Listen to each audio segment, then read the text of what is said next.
Welcome back, one and all, to PodStance, the PunkStance Podcast. It is me once again doing another episode. This might be one of the last couple that we do before going to Christmas break. It's currently the 19th of December at the moment that I'm recording this, so it's getting close, very, very close. It's cold, I'm wearing a hoodie, I've had my beanie on, my Christmas beanie on, for that matter, so I'm in the festive season, and I've had enough of Mariah Carey, so you know that that's the right point to start doing something else and listening to other stuff. But we got another great episode, slightly shorter one this time. This is Daphne Sullivan, as named after the character from Monsters, Inc. No, she's just her name. And we had a very interesting chat about, well, she was in her car, so if it sounds that way, that's probably why. But we had a very interesting chat about Ocean Avenue. No, not Ocean Avenue. We had a very interesting chat about Yellowcard, who did the song Ocean Avenue. That's what I meant to say. But it was more about the album Southern Air, which came out slightly later, and a couple of others that have come through. But generally, Yellowcard as a whole, and how they influenced a lot of music back in the day, adding the violin and just being one of the sort of quintessential bands from the early pop-punk era, from 2001, 2004, you know, that kind of thing. And I think Ocean Avenue was 2003. So it was a very influential band to be a part of. But I wanted to take this introduction, as it were, for a specific message about the fact that Christmas is coming up, and some of the songs that I've been listening to recently and some of the songs that Ocean Avenue have written about are to do with loneliness. And I know that Christmas, as much as it's a time, me in particular, I'm very close with my family. I'll be going to see them on Sunday, and then on Christmas Day we'll spend a lot of time together, and I have my brothers, I have my parents, and I have some extended family and my brother's partners as well. But I know that a lot of people don't have that, and I know a lot of people who do have that still suffer from loneliness. Being alone and loneliness are two very different things. I am alone right now, recording this in my room by myself. But being lonely, or feelings of loneliness, can affect all sorts of people at any age from anywhere. Christmas is meant to be a time about family and being together and celebrating and just general joy and jolliness. That's what the songs are all about. And eating chocolate, that's another thing. I need to go and eat my advent calendar for today because I haven't done that yet. But being lonely can drastically impact the way that you feel about a holiday like Christmas, especially if you don't have family members or friends who are there to support you at this time. And I was speaking to my therapist about this, and he says, well, we're not seeing each other for a few weeks. His busiest time is around Christmas and New Year. I don't exactly know the correlation as to why, but I presume it's the juxtaposition between this being such a happy time and these internal feelings that people have that they can't get rid of. Loneliness is not just that feeling of being alone. It is a clinical problem that a lot of people can feel. It might be someone who's a lot older, you know, someone who's retired, who lives on their own and has the television just as a partner to something to listen to, having as if like someone's there. I know a lot of old people can get particularly lonely around Christmas time, especially when it's cold and their families don't visit. And I know that a lot of younger people, like myself, who's gone through a lot of difficulty recently went through a breakup. I've recently found out that I'm going to have to move homes very soon, and, you know, going to completely uplift my entire life. A lot has changed, and I can't deny that I do feel very lonely. I had a partner who lived with me for a while, in fact about 9-10 months, nearly a year, and the dynamic just changed. It was difficult, and then she moved out, and eventually, as my anxiety predicted, we split up. And that's fine, that's just how things go. I wish her well, and that's just how things are. But I know for a fact that those feelings of loneliness have kicked in. You know, I can feel lonely even when I'm surrounded by people, because it's not about being with people, it's about feeling comfortable in your own skin. The main thing I'm learning at the moment, and the main thing that I want to present to people today, if you're listening to this part, you can skip to the actual episode. I don't know when it is, so I will try and find a way to make it so you can skip to that. I don't know, maybe this is the interesting part. But one of the main things that I want to show everyone and express to people is that loneliness is difficult. And for those who feel guilty or don't feel like they can validate their own feelings of feeling lonely, you can. Being lonely fucking sucks. You can be the kind of person who is very, very lonely in crowds. You're very, very lonely at events when there are people that you know.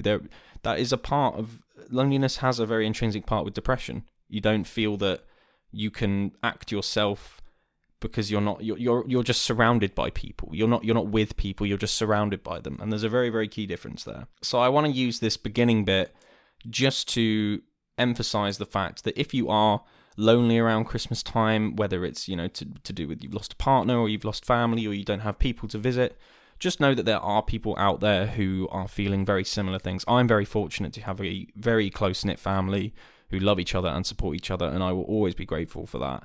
But I know that there are a lot of people that don't, and I completely understand and empathise with you all. But while you are alone, you are also not alone. You may be feeling very lonely at the moment. I know I certainly do. I have feelings of it. I'm just very lucky to have a good support group with me. But I know there are a lot of people that don't have the same support that I am very lucky enough to have. And it's important that you know that there are people there for you. So if you are lonely this Christmas, then just know that I am here to support you. If you I've reached out to a lot of people over Reddit and over Instagram, and if you do know me or you don't, but you want to get in contact, just give me a message and I will be more than happy to talk to you. I can be here as a support mechanism or just someone to chat to about anything.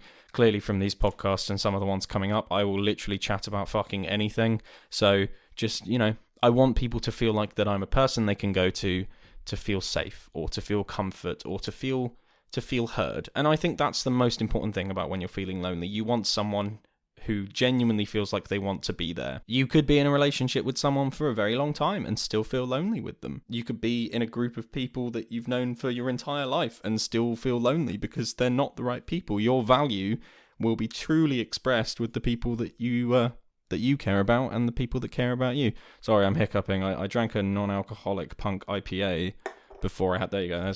There's a real can. My life is so interesting. But I just wanted to send that out there, that if you do feel alone, then know that I am here to support you. There are loads of other people out there to support you. There's a load of support groups there. But I just wanted you all to know that I am here, and if you need anything, shoot me a message, because my Christmas is super lazy and I eat a lot of chocolate. Anyway, thank you for listening to that spiel. We're going to move over to Daphne Sullivan's episode now about Ocean. I did it again. It's not Ocean Avenue. It's about Yellowcard and their album Southern Air.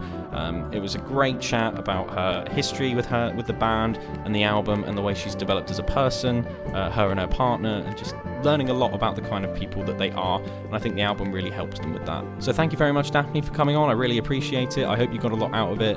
And for everyone else who wants to come on, obviously Daphne was one of the first people to connect with me from the Reddit page.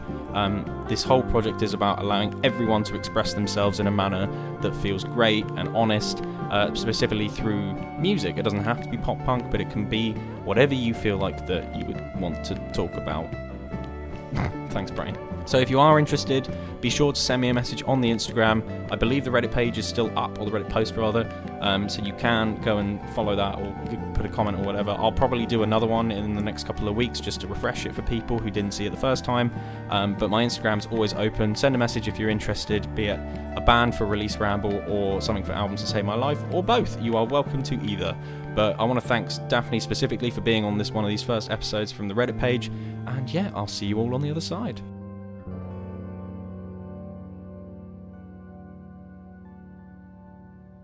Oh, brilliant. It's actually worked.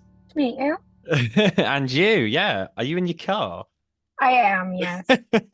Are you out somewhere, or are you just Well, exploring? I didn't want to bother my boyfriend. He works the night shift, so having a conversation, figure it's a little quieter spot for the car. Well, why not? I've picked a really dark room, because for me it's like 5:30 in the afternoon and it's horribly cold outside. So I have my little candles keeping me going. That's all I have left. Well, thank you for coming on. I know this has been sort of planned in the last week or so, but obviously the interest came from the post that I put out 2 weeks ago. God, time goes too quick. Yes. Yeah, but where was that interest? Where did it come from initially when you saw that? Oh, well, I love following up on the pop punk Reddit, just seeing what other sorts of music people listen to, and seeing your post, it kind of made me think of this one specific album, Southern Air, and how much it has meant to me over the years. So what is it? That's the Yellowcard one, isn't it? Yes. And so that was 2012. The reason I know that is because the first song on that album, Awakening, I've put on a number of my playlists just because it's meant to be this like massively uplifting track that gets you going straight away. So, but I know that obviously Ocean Avenue is the one that a lot of people gravitate towards. Pretty, Yeah, if you hear Yellowcard, that's the one you go to. But this was absolutely. slightly outside the box, as it were. I think Ocean Avenue is one of those albums, and one of those songs that every person, regardless of whether you listen to that genre of music, knows about, Mm. who's of a specific age demographic, young adults. They all know that song. But I think within people who are fans of the band, their music has had a great deal of longevity because they have put out several albums since Ocean Avenue. It was over 20 years ago now. They just did the 20-year anniversary tour last year. Mm. Um, I had the pleasure of seeing Yellowcard live twice so far, and it was two very different experiences. One was the first time I got to see them was for their last show before they went on hiatus back in 2017. That was in Anaheim, California, and that crowd there was very much long-term fans of the band who know all of the songs from all of the different albums. And then the second time that I got to see them was this summer in the Summer Gods tour, and they were just the opening act. So because of that, they had a more casual listening audience, and of course, the one song that everyone knows is Ocean Avenue. Yeah, I mean, I imagine that a lot. How long was the set for that one? Must have been over an hour. In the For which concert? Either, but yes. Yeah, the one that they were headlining their final show in Anaheim, which I remember there was a little bit of a drama there because a lot of people wanted it to be in Florida, but they added that extra show in California, and I flew out there from Florida at the time to go to see that. It was probably about 2.5 hours, and then the show that they God. did just this summer was about 45 minutes, maybe Wow. an hour. And so you've had quite a lot of experiences in the past with Yellowcard. I mean, did you listen to them prior to Southern Air being, obviously when Ocean Avenue came out? I don't know if that would have been your major one, but I guess Southern Air's the one you want to talk about. So, but did they have any influence prior to that? Yeah, I found out about Yellowcard, and you'll probably laugh at this. It's back when iTunes was around, I would get CDs from my library so that I didn't have to pay for it on iTunes. Yeah. And I would burn the CDs to my computer. So that was probably in about 2012, right around the time that album came out. So I listened to all of their albums, right, all at once, right about Mm. them. Wow. And so what is it about Southern Air? I don't know how deep of a question this goes, but what is it about Southern Air that really sort of brought you in? Why is it the album that sort of inspired you to talk about it?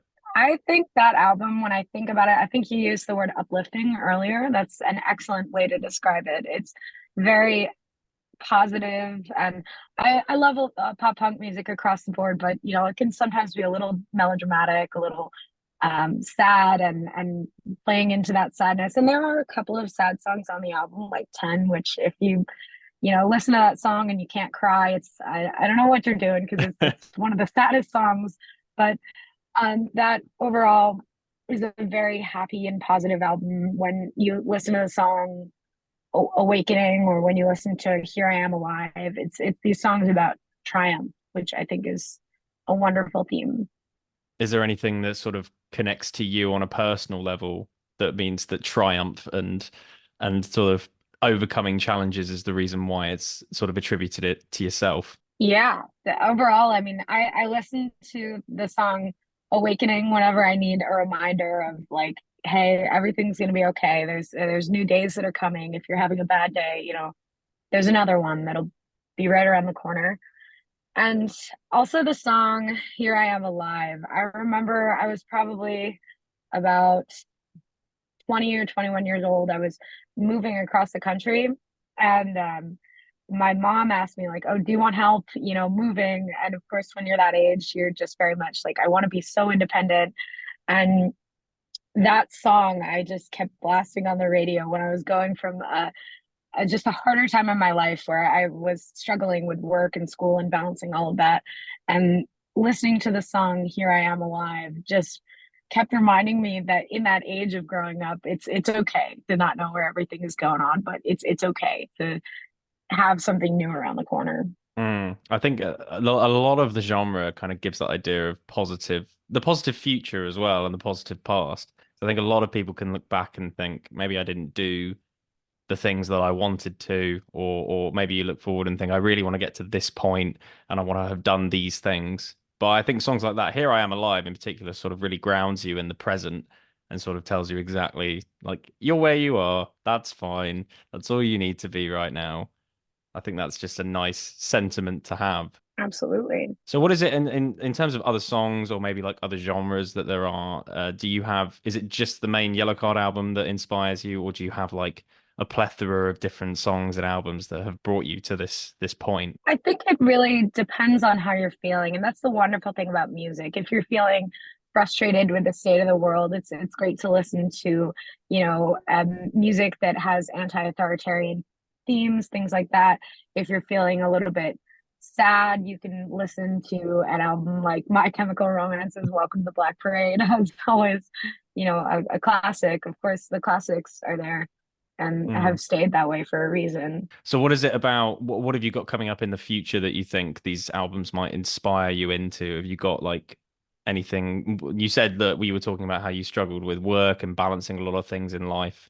Have you sort of has that balanced out even more now, or are you still like does music still help you figure that out? It's balanced throughout my professional life a lot better, but I think sometimes there can always feel this anxiety about the overall state of the world, right? I think we all feel that sometimes, especially with everything that we read on the internet. It can feel very overwhelming, and I love to just go to the gym, turn on the music, and go in your own little world for a little while. And I imagine, considering the last couple of months we've had, we we've gotten into doing that quite a lot. Yeah. Well, I mean, do you have like any specific song you go to for these moments? From this particular album, the one that sticks out in my mind is usually Here I Am Alive Mm, and Awakening.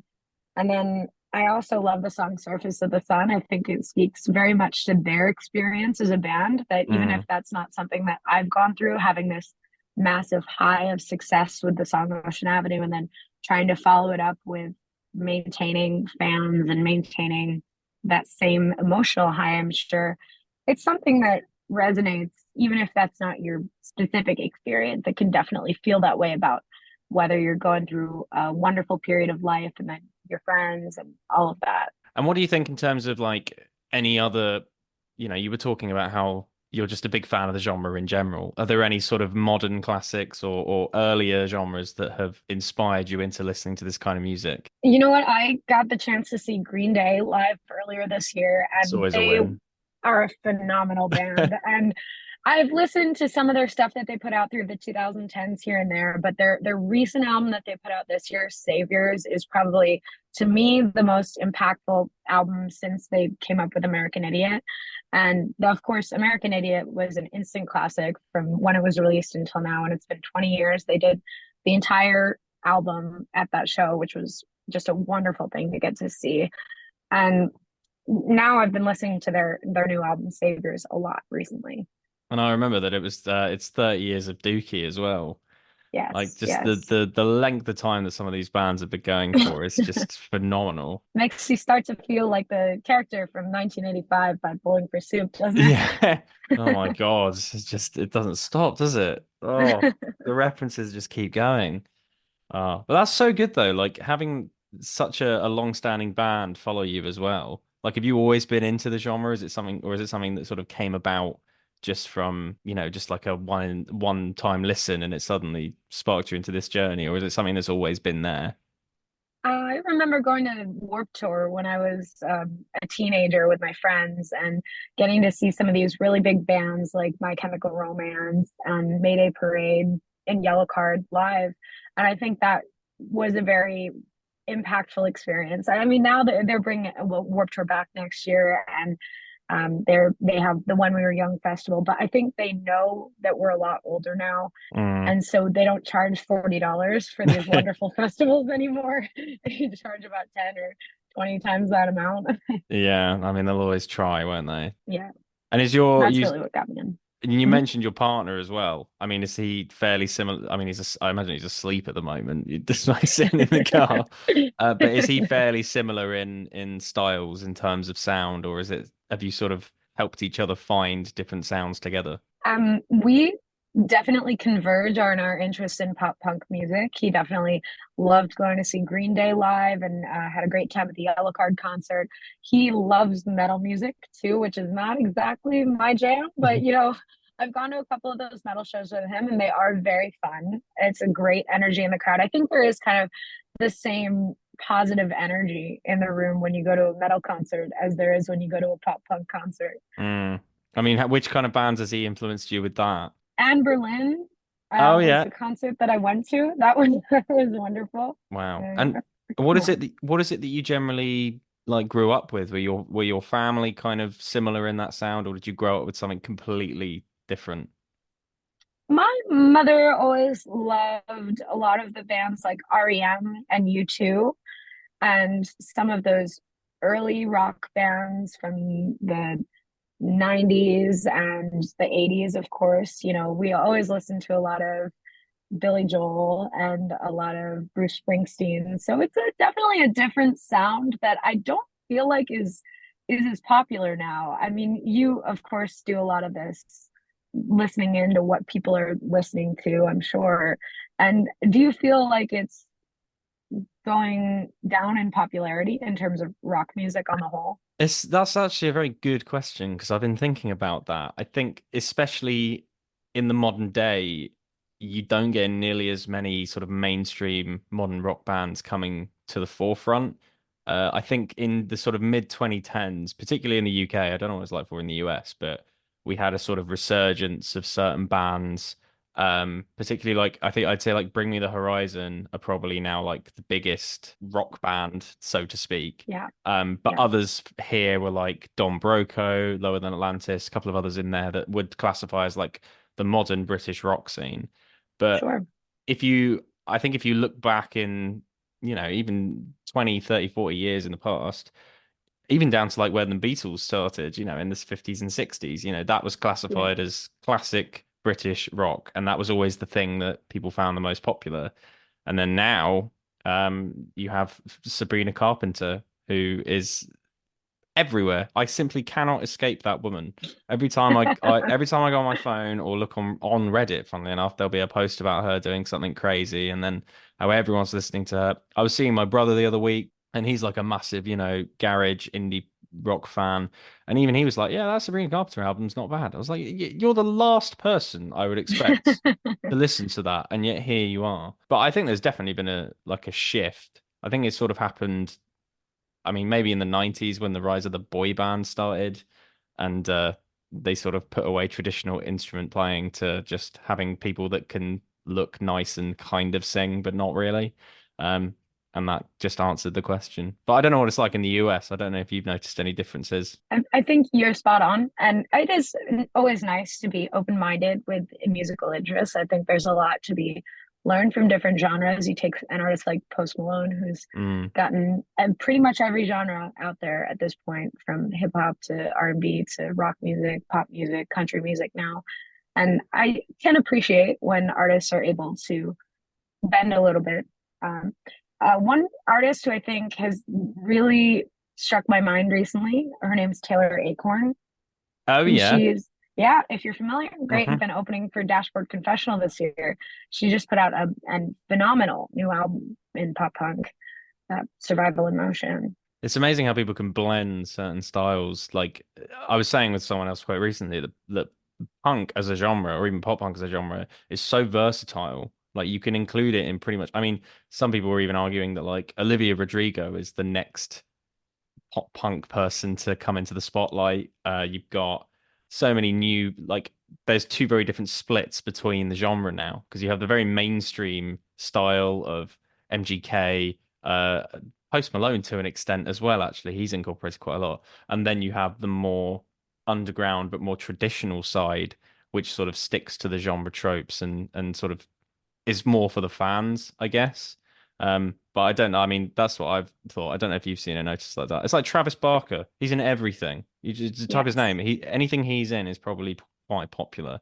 Um, so I guess there's just a kind of a hard split between the two. And I think you see that there are, of course, all of the bands that we loved when we were younger are definitely getting older as we get older. Mm. And a lot of them are still releasing music. And sometimes I see that it must still be popular based on the nostalgia factor when you see that tickets to a My Chemical Romance concert are $1,000 plus. And I have to laugh because the last time that I got to see them, was about 10 years ago, on their last show as well, before they went on hiatus. That was Bamboozle Music Festival in New Jersey. And I was just a teenager, and I'd gotten trampled in the mosh pit. Oh, really? Yeah, so I had to get, lifted back out to get over to medical tent. And of course, as that was going on, he was singing the song "I'm Not Okay." So I How just kept fitting, thinking, "No, yeah. I'm not okay right now." But Just sat there in the that's just, tent. yes, yes, exactly. And that ticket probably was I don't know, $40 was a couple feet from the stage. And now I just think, oh my gosh, they're trying to charge $1,000 plus for the same view. So relying on that nostalgia factor, absolutely. Oh, I mean, completely. I mean, I think a lot of bands know for a fact that getting a new audience is far more difficult than keeping the one you already have. Yeah. So you have this more modern side who are just like bringing in and so many of them are played on TikTok and social media and stuff. That's where all the songs get a lot of their popularity now. But when it comes to more underground groups, it's kind of harder to find them. So I think they're maximizing their ideas on basically they know that the people that listened to them in the past now have enough money and aren't kids anymore to like actually spend it on proper stuff. But little do they know, there's not a grand's worth of money to spend on a ticket, or at least I personally don't.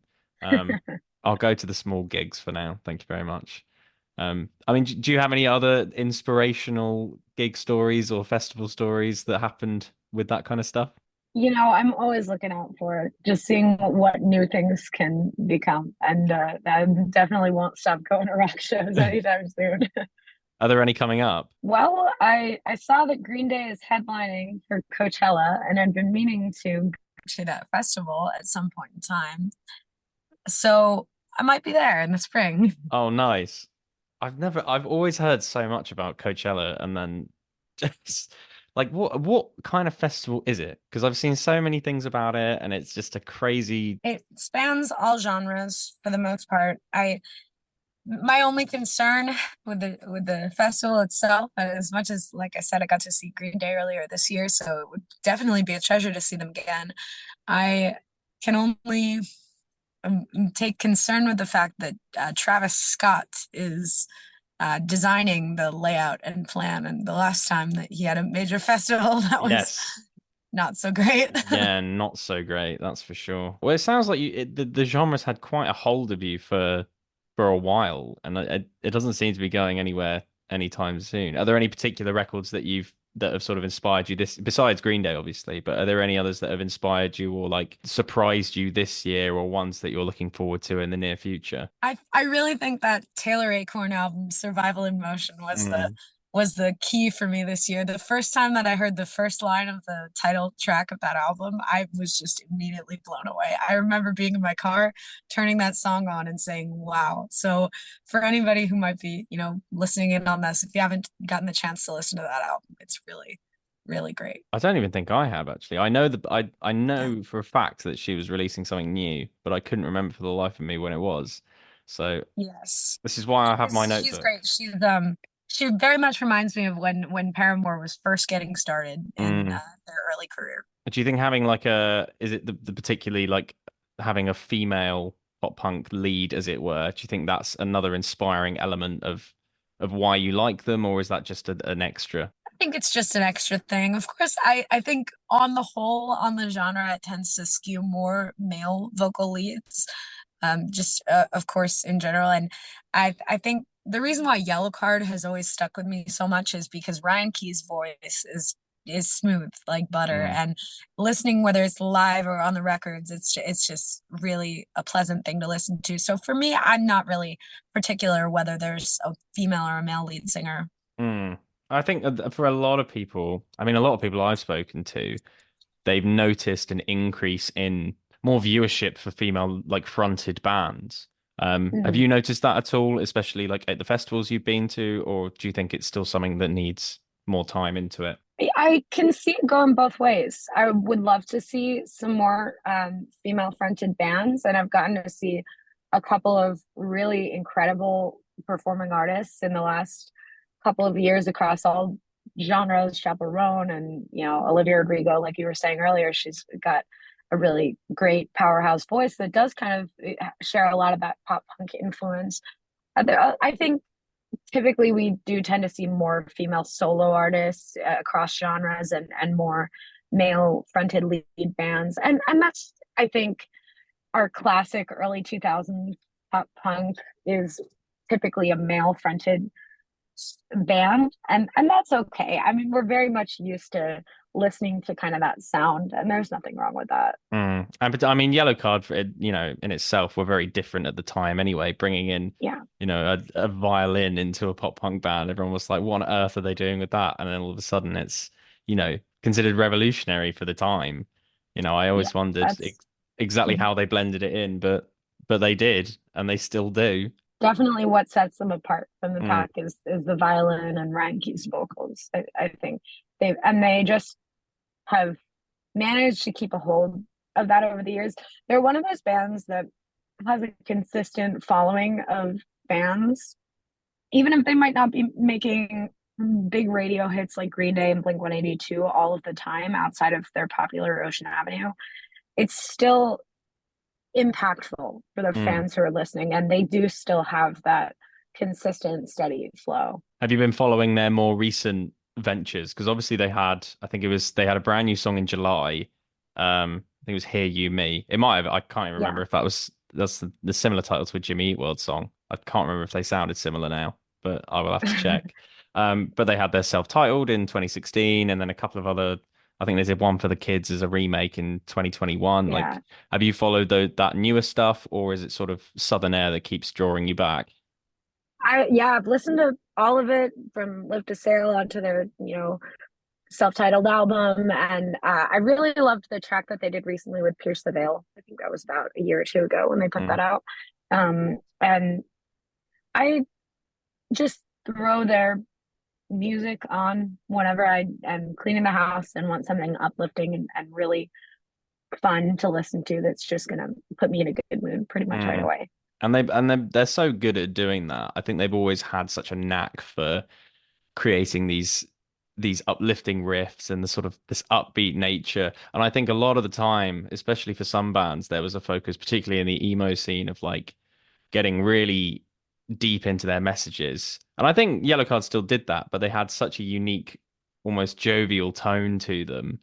A lot of the time still telling these stories, but not sort of overburdening you with too much. And I think that's what sells them. I think they have that excitable nature without going too overboard. You can put it on in the house. Exactly. You can have it in the back. You can listen to it, but you can also just have it in the background and it gets you going even then. Yes, definitely. So what about other genres outside of your pop punk side and then your partner's metal side? Is there anything that you've been influenced by that's completely unrelated, or is it firmly rooted in that?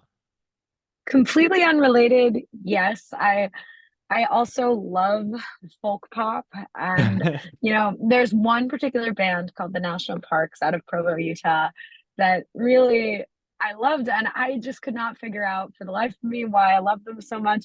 And then I realized they have the violin in their music that is very similar to how Yellowcard is. So it's a totally different genre, but using the violin in a very similar way to create these upbeat kind of bridges into between the verses and the chorus that build the energy of the song. And with the national parks, they've released probably 7 or 8 albums. And same thing, if I'm wanting to feel good right away, especially if I'm out on a road trip somewhere, they're one of those bands that very much will do that. And a lot of different artists kind of in that folk pop genre, like Noah Khan, um, who you can just listen to that music and it makes you feel heard. I think that's such an interesting thing that I was just about to comment on that. I think a lot of times when you have songs that almost talk to you in a way that nothing else can, and you feel you relate to them in such a unique way. I personally never heard of the national parks until now, and I've just been looking through their list, and they've got the album Wild Spirit from this year. Was that any That good? Was album that is excellent. was that I an would album from recommend this year? starting with it. Okay, okay, I can do that. But folk pop is not something I was expecting at all. Is that like do the origins of that come from anywhere in particular, or is it just something that you stumbled across? You know what?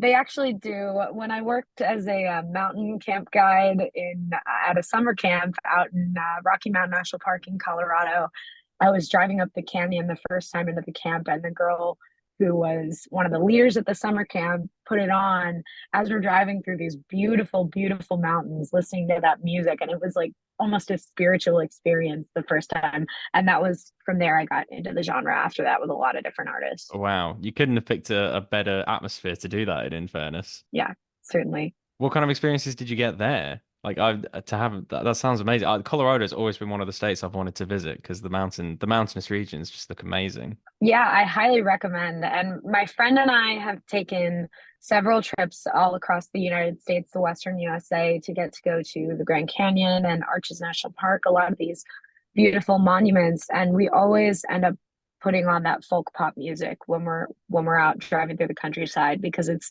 songs about traveling and being restless spirit. And I think it applies very much. From what I can tell, like a lot of the songs that you gravitate towards are purely just all about feeling good and the sort of upbeatness of that kind of feeling.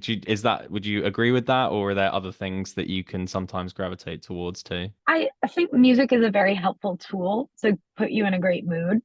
If you're not feeling great, or even if you are feeling great and you want to continue that positive energy, I think there are a lot of songs that I like to listen to when I'm feeling a little angrier. I think Green Day is an excellent band that I thought if I'm so. feeling like, yeah, fuck the system, I just want to go and rage, I'll put on a lot of their music and My Chemical Romance too, for sure. I think they've all got their suitable tracks for those moments. Yeah. Even some ones like Green Day, you can have ones that are all about. I think Still Breathing, one of theirs, is all about literally just enjoying the moment and being where you Yes. are. But they're very much more politically inclined than some of the others. And My Chemical Romance as well. I think they were never Yeah. as political as Green Day, but they still had songs like I'm Not Okay, for example, which is just about figuring out exactly what you're going to do and just feeling better, or at least trying to. So they've all got their little links into to necessary feelings. But do you think that so you're far more into the optimistic side? Are there any that really stand out to you? Like if you were feeling particularly down or if you were having a bad day, is there one that you'll always come back to? Not just in Yellowcard's discography, but some in general that really just click in your brain and go, okay, I know where I am now. I feel better now. I think Lift a Sail from Yellowcard is definitely one of those songs where if Yeah, I'm feeling like I'm having a rough day, I can turn on that song right away. And it's just almost a reminder like, hey, it's all right. nothing's too bad. Is that the title? That's the title track, isn't it? Yes, of their album after Southern Air. Then like there's so many records of theirs that I haven't even Yeah, touched. Apparently they even did one with Hammock as well this year, like a yeah. sort of collaborative one. Have you do you know much about that one, or is that just one that slipped by? That is referencing back to their original Ocean Avenue stuff. It's kind of just a reworking of that. Ah, that explains a lot. I was gonna say Yeah, I guess they've been doing a lot of reworkings now recently anyway. yeah. What did you think about it when they said that they were because I think they had a hiatus for a fair while. I don't know where they are at the moment in terms of what they're going to do in the future, but were you ever expecting them to come back to do as much music as they have now? It's been definitely a real treat. I mean, I'm very glad that I got to go to that final show in Anaheim. And when we were there, they did announce that they weren't planning on coming back. So it Mm, was definitely a feeling of, okay, this is it. They're retiring. They're going to work on their solo projects. But there's something about, I guess, their music that they probably understand has a special place in their fans' heart. And for them to come back together, and this summer they mentioned that they're going to release another album next year. So definitely going to look forward to that. And they've released some great music even since their hiatus mm. has been up. Yeah, and I think I don't even know how long it was, but it was a fair number of years. And I think About that four. yeah, like and that I guess that song that you were talking about, Surface on the Sun, do you think they from that song and a couple of others, do you think they almost look back in a nostalgic way to something like Ocean Avenue when they had this mass bit of success, or do you think that they're just trying to keep or create a new identity for themselves? It's interesting. I think a lot of artists you see do get kind of a little bitter when they have that one huge mainstream song. not all the time, but I can completely understand why you would if you're going through that, where everybody knows you for this one song, except for, the people who've been following you as band perhaps might know a couple other tracks, or they might know your whole discography. But most people would know that one song. But they clearly were appreciative of it because they did do a whole Ocean Avenue 20th year anniversary tour. And that to me speaks to the fact that they know that that is what propelled them to success and allowed them to continue making music that they might not have gotten the chance to make otherwise. Mm.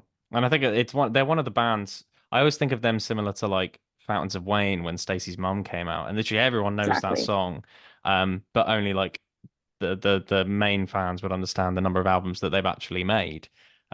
And to know that there's someone like you out there who doesn't even think Ocean Avenue's their best one. You've got Southern Air that came out like nearly Yeah. 10 years later. Just to know that there's people, to have bands like that have their main big track but can still continuously release music that's of the same quality, if not better. I think that It, sort of is a testament to their skills and their abilities as a band. I would agree. I think it feels like this little secret that you have where, maybe your friends would say, "Oh yeah, I love that band. I know their song." And you kind of get to say to yourself like, "Well, I know that that's not even necessarily their best music," but not in a gatekeeping kind of way. You want everybody to know, but in some sense, you feel kind of lucky that they're not so big outside of that one song because it keeps the ticket prices down. Yeah. That's for sure. Yeah, if they were to just do like a Southern Airplay, I mean, you might get it slightly cheaper than if they were doing the Ocean Avenue one. That's for sure. Yes. In terms of Ocean Avenue, I mean, do you still look back on that album fondly as well? Yes, I grew up going to the Jersey Shore, so we always played that song driving down Ocean Avenue with my friends, and a couple of the other tracks from that album. So I definitely heard the songs on that album long before I heard the rest of their discography, as most people would have, just because one or two of them were on the radio. Yeah, I imagine at that time, particularly Ocean Avenue coming up, I think only one as well. They did quite well Yeah. with as well. I guess just having that kind of legacy as well is pretty insane. And even maybe it's like maybe they look back and think, oh well, we'll always have this song now, but they can carry on releasing more and more, and then they'll always have people out there who support it in a way that's that they would certainly appreciate. That's for sure. Yes. Lovely. Well, I must say, as like a final little thing for you, what would you say that not just Southern Air, but what has Yellowcard taught you as like a final message? What is it? What's its lasting impression on you? I think the impression from their music overall is that it's okay to grow and to change. And even if you had great days before, rough days, there's still this possibility of the future and Hmm. looking forward. I think it's nice to have that. It's a very concise, positive message that it's just like you can look forward to the future. It's okay. Don't panic. Yeah, That's that's lovely. it. Well, thank you so much for coming on. I know you've been sat in your car for 40 minutes, so It's kind of right. I won't keep Enjoy you too long. talking. Well, I'm glad. And obviously, yeah, hopefully Yellowcard will keep inspiring you into the future with more stuff. I know they will. What they've done, what that's going to do is going to make me re-listen to all of their stuff because I completely forgot about some of those records, and you've just reminded me to go through it all. So Yeah, thank you for that. I hope you've enjoyed this. I know it's not the most, it's something a bit different, I guess, but absolutely. I hope you found something nice out of it. Yeah, same to you. Thanks for listening to me talk about one of my favorite Oh, bands. It's always a positive experience. it's why I do this in the first place.